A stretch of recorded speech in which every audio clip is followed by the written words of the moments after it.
انشاءاللہ عزیز بیچ میں کرتا جاؤں گا. سب سے پہلی چیز، جب انسان نکاح کرے تو اپنی بیوی کے ساتھ الفت اور محبت کا معاملہ رکھے، اور جب اس کا نکاح ہو تو پہلی رات یا جب پہلی بار ملے اس کو کچھ تحفہ یا کچھ کھانے کی چیز دے. یہ سنت سے ثابت ہے، یاد رکھیں. نبی اکرم صلی اللہ علیہ وسلم کے تعلق سے آتا ہے، مسند احمد کی روایت ہے، اور اسماء بنت یزید جو ہے رضی اللہ عنہا اس کی راوی ہے، وہ کہتی ہیں اور فرماتی ہے کہ نبی اکرم صلی اللہ علیہ وسلم کا جب نکاح ہوا تو حضرت عائشہ رضی اللہ عنہا کو میں نے ہی تیار کیا، میں نے ہی آپ کو سجایا، میں نے ہی آپ کو تیار کیا. جب میں نے آپ کو تیار کیا اور اس کے بعد یہ کہلوا بھیجا نبی اکرم صلی اللہ علیہ وسلم کو کہ عائشہ تیار ہے، نبی اکرم صلی اللہ علیہ وسلم ان کے پاس آئے. آپ کو ایک دودھ کا پیالہ دیا گیا، رسول اکرم صلی اللہ علیہ وسلم نے اس دودھ کے پیالے سے دودھ پیا اور پھر اس پیالے کو عائشہ کی طرف بڑھا دیا رضی اللہ عنہا. عائشہ نے وہ فرماتی ہے کہ تھوڑا ان کو شرم آئی، جھجک محسوس ہوئی، تو آپ نے انکار کر دیا. اسماء کہتی ہے کہ میں نے غصہ کیا اور انہیں ڈانٹا اور کہا رسول اللہ دے رہے ہیں نا، پھر تم کیوں نہیں لے رہی ہو؟ تو انہوں نے اس کو لیا اور تھوڑا سا پی لیا. اس کے بعد رسول اکرم صلی اللہ علیہ وسلم نے فرمایا تم لوگ بھی پیو، اور بھی عورتیں بیٹھی تھی، چونکہ عائشہ رضی اللہ عورتوں میں تھی اور ظاہر سی بات ہے وہ عورتیں پردے میں تھی، تو کہا تم عورتیں بھی پیو. ٹھیک ہے. تو انہوں نے کہا اللہ کے رسول صلی اللہ علیہ وسلم آپ پہلے پی لے، زیادہ بہتر ہوگا. پھر رسول اللہ نے دوسری بار پھر پیا. اس کو پی کر جو آپ نے پھر عورت جو اسماء رضی اللہ عنہا کو دیا. وہ کہتی ہے کہ میں نے وہ گلاس لیا اور اس کو میں پلٹانے لگی، گھمانے لگی، تاکہ میں بھی وہیں ہونٹ لگاؤں جہاں رسول اکرم صلی اللہ علیہ وسلم نے ہونٹ لگایا تھا.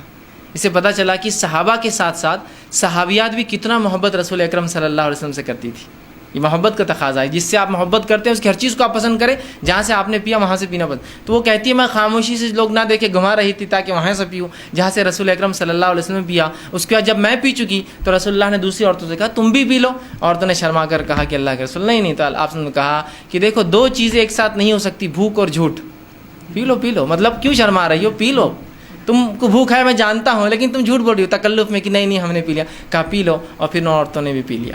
سمجھ رہے آپ؟ تو یہاں رسول اکرم صلی اللہ علیہ وسلم پہلی بار اپنی بیوی سے ملے عائشہ رضی اللہ عنہا، تو آپ نے کچھ دیا، مطلب کھانے پینے کی چیز. اور یہ بھی رحمت کا ایک حصہ کہ انسان کچھ کھلا پلا. بہت سے لوگ کنجوس ہوتے ہیں، کچھ کھلاتے پلاتے نہیں کسی کو، نہ اپنی بیوی کو، نہ بچوں کو، نہ کسی کو. تو بہرحال بیوی سے جب پہلی بار ملے تو کچھ کھانے پینے کا دے. کچھ بھی ہو سکتا ہے آج کے دور کے اندر، آپ مٹھائی لے جا سکتے ہیں، اینی تھنگ، مطلب کچھ بھی ہو سکتا ہے جو محبت اور الفت بڑھانے کے لیے. اور کھانا پینا ایک ایسی چیز ہوتی ہے جس کے کرنے سے لوگوں میں آپ کی طرف محبت مائل ہوتی ہے. آپ دیکھیے کسی کو آپ بلانا چاہتے ہیں، کسی سے کچھ کام کروانا چاہتے ہیں تو کیا کرتے ہیں؟ اس کو چلو ڈھابے پر، چلو کھانے پر. سر گھر پہ کب آ رہے ہیں آپ کھانے کی؟ تو پروموشن چاہیے آپ کو. ٹھیک. تو بہرحال کھانا ایک وہ ہے. تو یہاں شریعت نے کہا بیوی سے بھی الفت محبت کرو. تو پہلی بار جب آپ بیوی سے ملے تو چونکہ ہم بستری شروع ہوتی ہے اسی عمل کے بعد، اس لیے میں اس کو بھی رکھ رہا ہوں. تو کھلائے پلائے، کچھ دے. اور یہ کچھ بھی ہو سکتا ہے، آپ کے علاقے، سماج، ماحول کے اعتبار سے چیزیں XYZ بدل سکتی ہیں. ٹھیک ہے بہرحال. تو کچھ نہ کچھ کرے. دوسری چیز، جب بیوی سے پہلی بار خلوت مطلب علیحدگی میں جہاں کوئی آپ کو نہ دیکھ رہا ہو، جب خلوت میں ملاقات ہو، تو آپ صلی اللہ علیہ وسلم نے فرمایا کہ جب خلوت میں بیوی سے پہلی بار ملے، اور یہ عمل ایک بار کے لیے ہے صرف جو اب میں عمل بیان کر رہا ہوں، تو آپ نے فرمایا کہ جب ملے تو اس بسم اللہ کہے، اللہ کا نام لے، اور بیوی کا جو سر کا سامنے کا حصہ ہوتا ہے بالوں کا، ٹھیک، اس کو اپنے سیدھے ہاتھ سے پکڑے. ٹھیک، سیدھے ہاتھ سے پکڑے. سامنے کا سر کا جو بالوں کا حصہ ہوتا ہے ان بالوں کو سیدھے ہاتھ سے پکڑے. ٹھیک ہے، لیکن تکلیف دینی، مطلب پکڑنا. آپ ظاہر سی بات اگر جمے ہیں تو ہاتھ رکھے، کھلے ہیں تو پکڑنا اچھی بات ہے. آپ نے حدیث میں آتا آپ نے پکڑا اس کو. ٹھیک، یہ آپ کھول بھی سکتے ہیں، اس میں کیا مسئلہ. بہرحال تو اس کو پکڑے، اور پکڑنے کے بعد اللہ کا نام لے اور ایک دعا کرے جو کہ نبی اکرم صلی اللہ علیہ وسلم نے اس دعا جو ابو داؤد اور ابن ماجہ کی روایت ہے، یہ دعا کرے. اور یہ دعا صرف ایک بار کرنا ہے آپ کو جب آپ خلوت میں پہلی بار اپنی بیوی سے ملیں گے. ہم بستری سے پہلے یاد رکھیں. اور یہ دعا کرے اللہم انی اسألک من خیرہا وخیر ما جبلتہا علیہ. اے اللہ میں تجھ سے اس کے خیر کا سوال کرتا ہوں، اور جس خیر پر تو نے اسے پیدا کیا اس خیر کا سوال کرتا ہوں. اور پھر فرمایا علیہ واعوذ بک من شرہا وشر ما جبلتہا علیہ. اور میں پناہ مانگتا ہوں تجھ سے اس کے شر سے، اور میں پناہ مانگتا ہوں تجھ سے اس کے شر سے، اور اس شر سے جس پر تو نے اس کو پیدا کیا ہے. اور یہ دعا نئی سواری خریدنے کی بھی ہے، یہ دعا نیا غلام خریدنے کی بھی ہے، اور یہ دعا نکاح کے بعد بیوی سے پہلی بار ملنے کے لیے بھی ہے. تینوں کے لیے. اگر آپ سواری خریدے تو رسول اللہ صلی اللہ علیہ وسلم اگر اونٹ خریدتے تو اس کے کوہان کو پکڑ کر یہ دعا کرتے. نکاح آپ نے کیا تو سر پر ہاتھ رکھ کر کیا. ٹھیک ہے. تو بہرحال یہ ایک بار دعا کرنا ہے آپ کو. دیکھیے دعا کتنی دیکھیے اہم اور کتنی اچھی ہے کہ اللہ میں سوال کرتا ہوں تجھ سے اس کی خیر کا، اس خیر کا جس پہ تو نے اسے پیدا کیا ہے، اور اس خیر کا جسے پیدا کیا، اور تجھ سے پناہ مانگتا ہوں اس کے شر سے اور جس شر پہ تو نے اس کو پیدا کیا ہے. یہ پہلی بار آپ کریں گے. اس کے بعد اب جب ہم بستری کا ارادہ کرتے ہیں تو اس سے پہلے آپ ایک اور دعا کریں گے. یہ دعا کامن ہے, ہر آدمی کو ہر بار ہم بستری سے پہلے یہ دعا کرنی چاہیے. یہ بہت اہم دعا ہے. لوگ پوچھتے ہیں نہیں کرے تو کیا ہوا, نہیں کرے تو کیا ہوا, نہیں بولے تو کیا ہوا, بہت سی چیزیں ہوتی ہیں. تو میں ہمیشہ سوال کرتا ہوں لوگوں سے, چلیے آپ گاڑی چلاتے ہیں, کار ٹو ویلر چلاتے ہیں, اور ہاں سیٹ نہیں ہوئی تو کیا ہوا, ہارن نہیں ہوا تو کیا ہوا, انڈیکیٹر نہیں چلے تو کیا ہوا, مڈ گارڈ نہیں رہا تو کیا ہوا, ساری گارڈ نہیں رہا تو کیا ہوا, بمپرس نہیں رہے تو کیا ہوا, ہے نا. تو آپ بولتے ہیں نہیں اچھی نہیں دکھتی نا گاڑی. مطلب آپ کمپلیشن, دنیا میں ہر چیز کمپلیشن کی طرف چاہتے ہیں, مکمل کی طرف چاہتے ہیں. سنت میں کیوں نہیں چاہتے ہر چیز مکمل کی طرف جائے؟ وہاں نہیں کرے تو مطلب ہر بار نگیٹو کیوں, پازیٹیو کیوں نہیں کہ کر لوں تو کیا, ہر بار نہیں کرے تو نہیں کرے تو ویسا نہیں کرنا چاہیے. ٹھیک, تو یاد رکھیے یہ دعا پڑھے اور بہت خیر ہے اس دعا کے اندر. ٹھیک ہے, تو آپ صلی اللہ علیہ وسلم جو ہے, معاف کرنا بہرحال وہ دعا سے پہلے ایک چیز میں بھول گیا تھا, وہ یہ کہ جب انسان ہم بستری سے ارادہ کرے تو اس سے پہلے نکاح کی رات جو ہے نماز پڑھنا بھی یاد رکھیے. یہ عمل بھی جو ہے صحابہ سے ملتا ہے, ہمیں صحابہ سے ملتا ہے. ٹھیک, اس کے تعلق سے ایک روایت آتی ہے کہ میاں بھی اکٹھے نماز پڑھے. ایک جو ہے تابعین فرماتے ہیں, ابھی سعد ان کا نام تھا جو کہ غلام تھے, وہ کہتے ہیں میں نے غلامی کی حالت میں نکاح کیا اور اس کے بعد جو ہے ابو ذر غفاری رضی اللہ عنہ, ٹھیک ہے, اس کے بعد وہ کہتے ہیں کہ عبداللہ ابن مسعود اور حذیفہ بن یمان رضی اللہ عنہم کو دعوت دی. یہ صحابہ کو دعوت دی بڑے بڑے. یہ میرے پاس میری دعوت ولیمہ میں جو ہے دعوت میں نے دی نکاح کی, وہ میرے پاس آئے. جب میرے پاس آئے تو انہوں نے مجھ سے کہا کہ دیکھ جب تو اپنے بیوی سے قریب جانے کا ارادہ کر تو اللہ کا نام لے اور یہ دعا کر جو میں نے پہلے بتائی. اس کے بعد کہا کہ پھر تو اس کے ساتھ جو ہے 2 رکعت نماز پڑھ لے. تو آگے کھڑا ہو اور وہ پیچھے. یاد رکھیے مرد اور عورت بازو کھڑے کے نماز نہیں پڑھ, چاہے میاں بیوی کیوں نہ ہو. تو آگے کھڑا رہے, وہ پیچھے کھڑی رہے اور تو 2 رکعت نماز پڑھ لے. اور پھر فرمایا اس کے بعد کیا کرنا ہے, تو بہتر جانے اور تیری بیوی بہتر جانے. ٹھیک, مطلب ان کو ایک سے ایجوکیٹ کیا بیٹھے بیٹھے دعوت میں کہ جو ہے تم جو ہے 2 رکعت نماز پڑھو. تو صحابہ سے یہ عمل ملتا ہے, تو کوئی شخص چاہے تو یہ عمل بالکل وہ کر سکتا ہے. ٹھیک ہے, کہ وہ جو ہے 2 رکعت نماز پڑھ سکتا ہے. جب 2 رکعت نماز پڑھ لی بہرحال, تو اس کے بعد جو ہے اب ہم بستری کا وقت آیا. اگر وہ اس کا ارادہ کرتا ہے تو سب سے پہلے دعا کرے. یہ دعا بڑی مشہور اور معروف ہے, صحیح بخاری کی روایت ہے اور بہت ساری کتب حدیث میں آتی ہے. آپ کریں بسم اللہ کا نام سے آپ شروع کریں, اللہم جنبنا الشیطان و جنب الشیطان ما رزقتنا. یہ دعا یاد رکھیں, چھوٹی سی دعا, یہ دعا کر لے بسم اللہ کے نام سے. اللہم جنبنا الشیطان, اے اللہ جو ہے ہمیں شیطان سے محفوظ رکھ. پھر آگے فرمائے وجنب الشیطان ما رزقتنا, اور اس چیز کو بھی شیطان سے محفوظ رکھ جو تو نے اس کے ذریعے رزق رکھا ہے. اور رزق یہاں مراد اولاد, مطلب اے اللہ مجھے اور میری بیوی کو شیطان سے دور رکھ اور جو ہے میری اولاد کو بھی شیطان سے دور رکھ. دیکھیے انسان جو ہے یہاں ہمبستری کر رہا ہے, یہاں اپنے بیوی کے ساتھ سونے کی بات ہو رہی ہے, یہاں سیکس کی بات ہو رہی ہے, اس کے بعد بھی یہاں تعلیم دی جا رہی ہے, ایجوکیٹ کیا جا رہا ہے اور کہا جا رہا ہے کہ ٹھیک ہے نفسانی خواہشات کو پورا کرنا ہے لیکن ہوس کے شکار مت بنو. یہاں بھی اللہ کا نام لے کے شیطان سے پناہ مانگی جا رہی. دیکھیے اس عمل میں بھی کیسا پاکیزہ اور کیسا مطہرہ یہ دین ہے, یاد رکھیں. بہرحال اب یہ دعا آپ نے کی, ٹھیک ہے, اب دعا کے بعد آپ بستری کر سکتے ہیں. لیکن یہ بات بہت ضروری ہے جو ہمیں سمجھنا ہے کہ جب شریعت نے مرد کو اجازت دی نکاح کی اور عورت کے ساتھ ہم بستری کرنے کی, تو یہ اجازت کو حاکم اور محکوم والا رشتہ نہیں ہے, مالک اور غلام والا رشتہ نہیں. سمجھ رہے آپ بات کو؟ ورنہ ہوتا ہی کہ جب یہ موقع انسان کو مل جاتا ہے مرد کو پہلی بار, تو وہ بالکل ایک عورت کو اپنا شکار سمجھتا ہے. ہر آدمی ایسا نہیں ہوتا لیکن کچھ لوگ ہوتے ہیں ایسے, وہ سمجھتا ہے وہ شکار ہے اور میں آقا ہوں اور یہ غلام ہے, میں حاکم ہوں اور یہ میری محکوم ہے. ٹھیک, اور لہٰذا وہ اس پر ٹوٹ پڑتا ہے جانوروں کی طرح. اندازہ لگائیے ایک عورت کے ساتھ اگر آپ یہ سلوک کریں گے جو آپ کی بیوی اور زندگی بھر رہنے والی, شریک حیات کہا جاتا ہے نا بیوی کو, شریک حیات مطلب لائف پارٹنر ہے آپ کی, پوری زندگی آپ کے ساتھ شریک رہیں گی. اور اگر پہلی رات آپ ساتھ یہ بدتمیزی کریں گے کہ آپ بتائیں گے کہ میں نے نکاح خالص صرف اپنی ہوس کو پورا کرنا کیا. ٹھیک ہے, الفت اور محبت ایک چیز ہے, لو ایک چیز ہوتی ہے, کہ لسٹ ایک چیز ہوتی ہے انگلش کے اندر. اردو میں جیسے کہتے ہیں ایک محبت ہوتی ہے اور ایک ہوس ہوتی ہے. تو ہمیں محبت کی اجازت ہے, ہوس پوری نہیں کرنا ہے ہم کو. ہمیں جو لو کی اجازت ہے, ہم کو لسٹ نہیں. ٹھیک ہے, انسان ظاہر سی بات ہے وہی عمل کر رہا ہے جو لسٹ میں ہوتا ہے, لیکن اس میں محبت کے تقاضے کے ساتھ کہ یہ میرے اپوننٹ پارٹنر ہے, میری بیوی ہے, اس کے ساتھ زندگی گزارنا ہے. ٹھیک ہے, تو یہ بات بڑی ہے ہمیں سمجھنا ہمارے لیے. تو انسان جو ہے جب اپنی بیوی سے تعلقات قائم کرے تو اس کو حاکم اور محکوم اور ظالم اور مظلوم والا رشتہ نہ بنا دیں, بلکہ اس کو محبت اور الفت والا معاملہ رکھے. اور ہم بستری سے پہلے جو باتیں ہم کو رسول اکرم صلی اللہ علیہ وسلم اور صحابہ کے آثار مطلب صحابہ کے عمل سے پتہ چلتی, وہ یہ ہے کہ یہ لوگ فور پلے کرتے, ہم بستری سے پہلے کچھ بیوی سے کھیلتے. اور ایک روایت میں رسول اللہ صلی اللہ علیہ وسلم کی اس بات کا کھلا اشارہ آپ نے فرمایا, جب ایک صحابیہ کہ اللہ کے رسول میں نے ایک عورت سے نکاح کیا لیکن یہ مطلقہ ہے, مطلب اس کی شادی ہو چکی ہے اور یہ جوان تھے صحابی. تو اللہ کے رسول صلی اللہ علیہ وسلم فرمائیں کہ تو نے کنواری لڑکی سے کیوں نہیں نکاح کیا تاکہ وہ تجھ سے کھیلتی اور تو اس سے کھیلتا. تو کہا اللہ کے رسول میری مجبوری تھی, میرے والدہ کا انتقال ہو گیا اور میری 3 چھوٹی چھوٹی بہنیں ہیں, اگر میں کوئی کنواری لڑکی لاتا تو وہ میری بہنوں کی دیکھ بھال برابر سے نہیں کر پاتی. جب میں نے ایسی عورت کو لایا نکاح میں جو مطلقہ ہے, اس کو پریویس ایکسپیرینس ہے زندگی کا, وہ زندگی سماج میں گزار چکی ہے, وہ میری بہنوں کی اچھے سے تربیت کر سکتی ہے. اس حدیث سے ایک بات اور پتہ چلی, نکاح میں بہت سارے مقاصد انسان رکھ سکتا ہے نکاح کے لیے.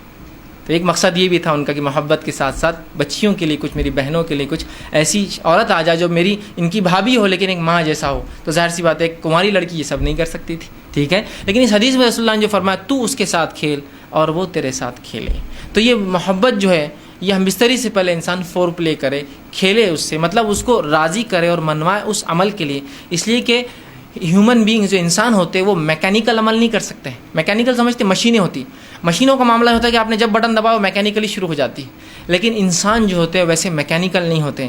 ان کو ذہنی تیار ہونا پڑتا ہے, پھر جسمانی فزیکل ریڈی ہونا پڑتا ہے, اس کے بعد انسان کچھ اعمال کر سکتا ہے. جیسے آپ کو کس سے ڈیل کرنا ہے کوئی انسان سے, تو بہت ساری باتیں ہوں گی, ملاقاتیں ہوں گی, ٹھیک ہے, اس کے بعد کوئی ڈیلنگ فائنل تک پہنچیں گے. سیم ویسی ہوتا ہے. تو اس بات کو ذہن میں رکھیں, اور بالخصوص پہلی رات میں تو آپ خاص طور سے اس کو یہ نہ کریں کہ ٹوٹ پڑنے کا معاملہ کرے, بلکہ سنت کو لحاظ رکھتے ہوئے, شریعت کا لحاظ رکھتے ہوئے, انسانی ذہنیتوں کا لحاظ رکھتے ہوئے, سامنے والے فریق کی, آپ کی بیوی کی عمر کا لحاظ بھی رکھ سکتے. ہو سکتا ہے کوئی انسان 40 سال کا اور نکاح 20 سال سے کیا ہو, جائز ہے بالکل.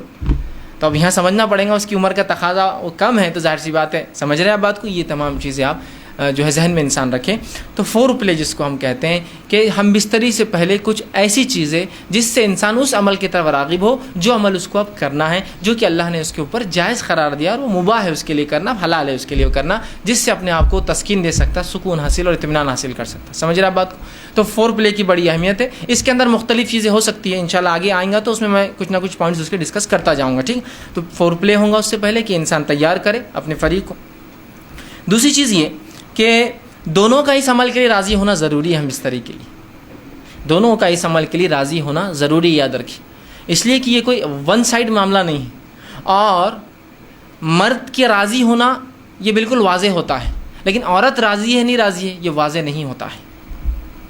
مرد اس عمل کے لیے راضی ہے, وہ ظاہر ہے, اس کی جسمانی کیفیت اور اس کا جسمانی کیفیت اس کی اشارہ کر دیتی ہے کہ مرد تو راضی ہے اس عمل کے لیے, لیکن ظاہر سی بات ہے عورت کے اندر ایسی کوئی چیز نہیں ہے جس سے پتہ چل سکے کہ اس عمل کے لیے وہ راضی ہے.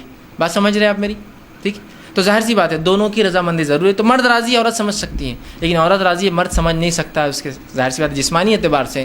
تو اس کو اس معاملے میں تیار کرنا ہوگا, اس کو اس معاملے میں پوچھ سکتے ہیں آپ, اس کو اس معاملے میں اس کی بھی حامی لے سکتے ہیں آپ. اور حامی اس کا ہاں ہر بار زبان سے بولنا نہیں ہے, کچھ باتیں آپ سمجھ سکتے ہیں جس کہاں ہوتی ہیں, سمجھے نا, انسان کی آنکھوں کے اشارے, جسمانی ہوا جس سے انسان سمجھ سکتا ہے کہ اس کا معنی ہاں ہے.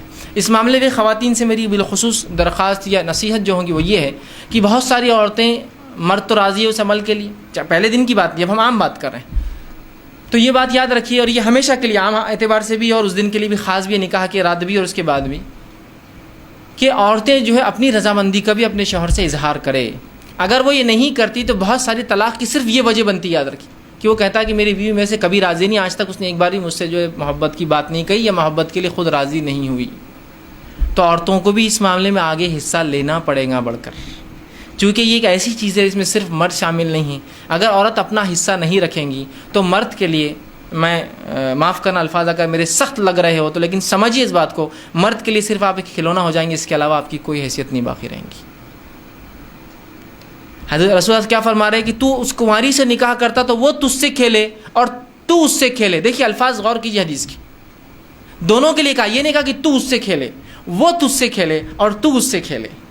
تو یہاں رسول اللہ صلی اللہ علیہ وسلم اشارہ کر رہے ہیں کہ اگر کنواری ہوتی تو وہ تجھ سے کھیلتی, مطلب وہ ایک پارٹ بنتی اس گیم کا, وہ اس کھیل کے اندر تیری حصے دار بنتی, شریک بنتی. تو یہ باتیں, یہ بیاہی, اب دیکھیے بہت سی بار میں سمجھتا ہوں شوہر کے ساتھ کمرے میں رہ کے بھی آپ بیاہی کا سوچیں گے, تب میں سمجھتا ہوں اب کوئی تقاضے باقی نہیں رہے.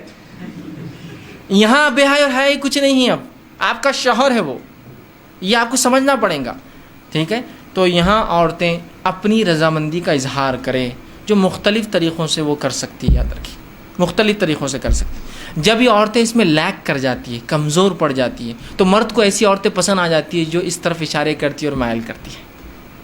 جو بری عورتیں ہوتی ہیں، جو فحشائیں ہوتی ہیں، وہ اپنی رضامندی کا کنٹینیوس اظہار کرتے رہتی ہیں. تو جب عورتیں ہیں جن کے لیے جائز اپنے شوہر سے جو کام کرنا، تو کیوں نہیں وہ اپنے اظہار کرتی، کیوں نہیں وہ بتا رہی ہو؟ چونکہ مرد راضی ہے، تیار ہے، اس کے جسمانی کیفیت سے پتہ چل جاتا ہے. عورت کو کیسے پتہ چلیں گے جب تک کہ آپ نہیں بتائیں گی؟ اور اس میں کوئی حیا اور بے حیائی کا تقاضا نہیں. یاد رکھیے یہ آپ کی محبت اور الفت ہے، اور اس کو کہیں گے محبت کی سب سے اونچائی. یاد رکھیے جو میاں اور بیوی کے بیچ میں ہوتی ہے.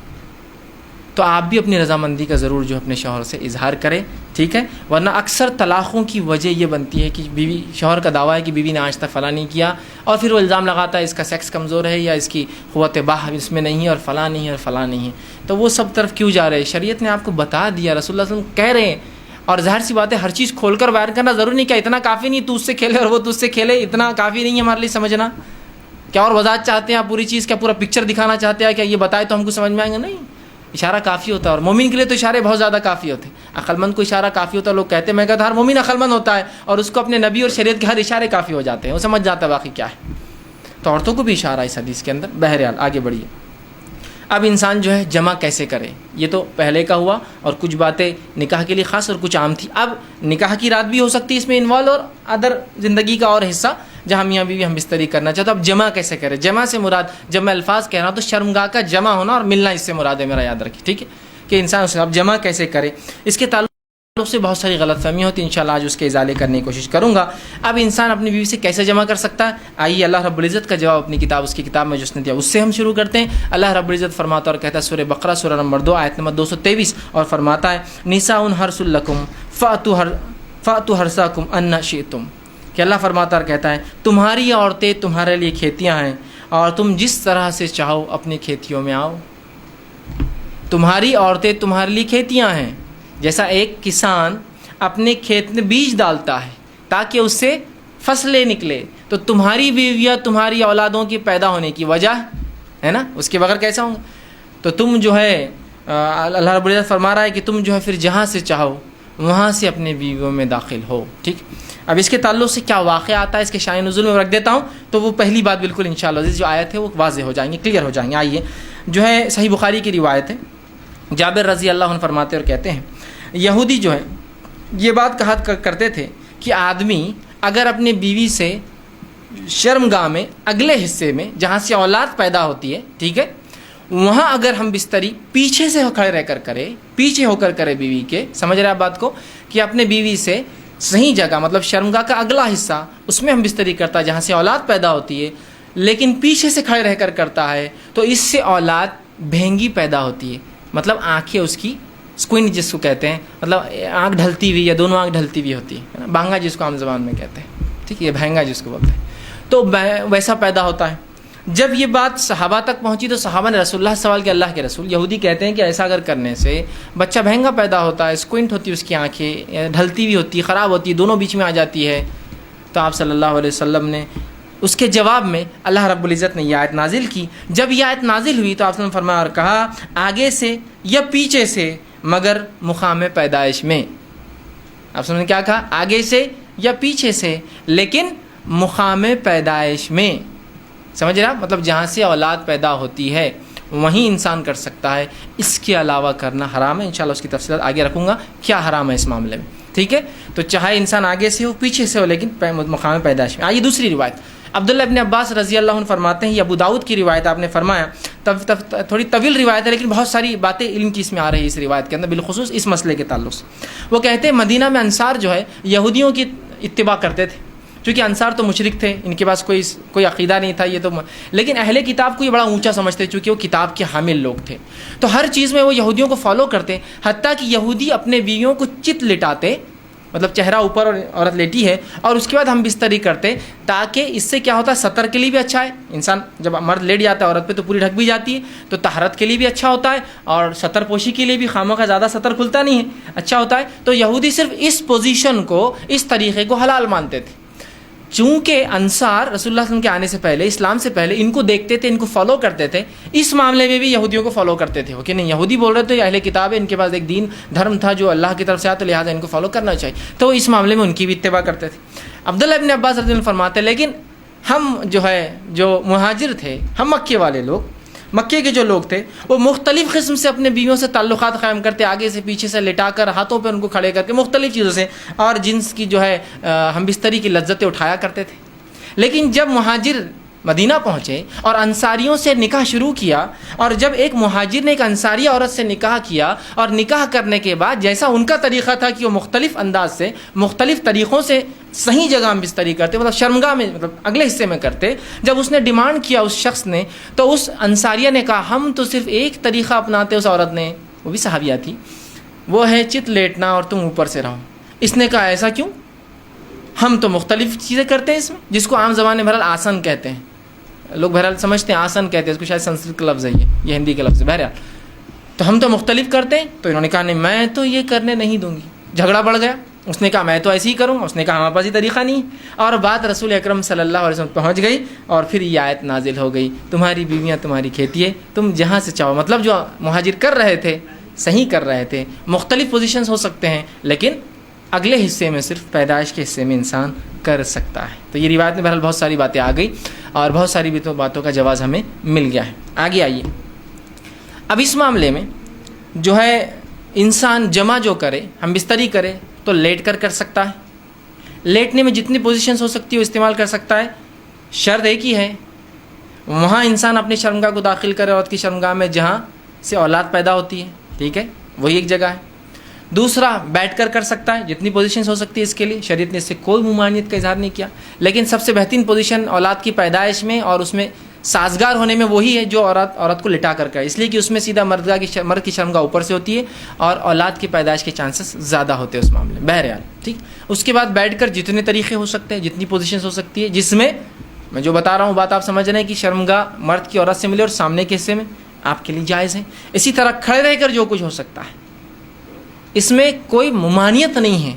کراہت ہو سکتی ہے، ناپسندگی ہو سکتی ہے، لیکن ممانعت کسی میں بھی نہیں، حرمت کسی میں بھی نہیں. بیٹھ کر، لیٹ کر، کھڑے رہ کر کچھ بھی ہو سکتا ہے. ابھی بات کا ازالہ میں کر دوں، بہت سے لوگوں نے عجیب عجیب باتیں لکھ دی، اللہ ان پر رحم کرے، جس کی وجہ سے امت کو خواہ ایسی مشکلات اور تکلیفوں میں ڈالا جو شریعت نے نہیں دی.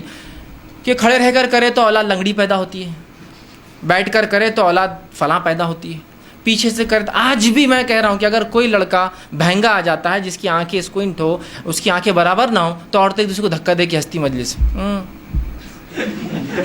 ان کے ماں باپ نے کیا کرے تھے دیکھو بچہ. آج بھی میں کہہ رہا ہوں، کیسی عجیب بات ہے. شریعت کلیریفیکیشن دے رہی ہے، قرآنی آیتیں نازل ہو رہی ہے، اور اس کے بعد بھی کہ ہماری عقل. اب عقلوں کا کیا بھائی، علم کی کمی ہی یہ سب چیزوں کی وجہ ہے. لا علمی جو نقصان پہنچاتی ہے نا، وہ کوئی چیز، کوئی ہتھیار، کوئی دشمن آپ کو جو نقصان نہیں پہنچائیں گے نا، آپ کی اور ہماری لا علمی اسلام کے تعلق سے نقصان پہنچاتی ہے. بہرحال تو کوئی بھی پوزیشن اختیار کر سکتے، کوئی ممانعت کسی بھی پوزیشن کی ثابت نہیں ہے. ٹھیک. اسی طرح سیکنڈ چیز، ہم بستری کے اندر بیوی کو چومنا اور بوسہ لینا جسم کے ہر حصے کو جائز ہے، سوائے شرمگاہ کو چھوڑ کر. یہ معاملہ عورت کے لیے بھی مرد کے لیے ہے.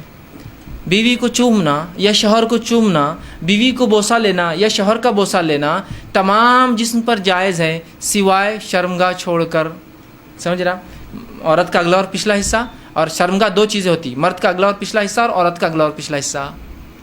اس کو چھوڑ کر تمام اعضاء کو چومنا یا بوسہ لینا آپ کے لیے جائز ہے. اس کے مختلف طریقے ہو سکتے، وہ تمام جائز ہے. بوسہ لینے کے مختلف طریقے ہو سکتے، پورے جائز ہے. انسان جو ہے مختلف سر پہ لیتا ہے، پیشانی پہ لیتا ہے، گال پہ لیتا ہے، اور ہونٹ پر لے سکتا ہے، تمام جائز ہے. اس کے علاوہ جسم پر لے سکتا ہے، یہ جائز ہے.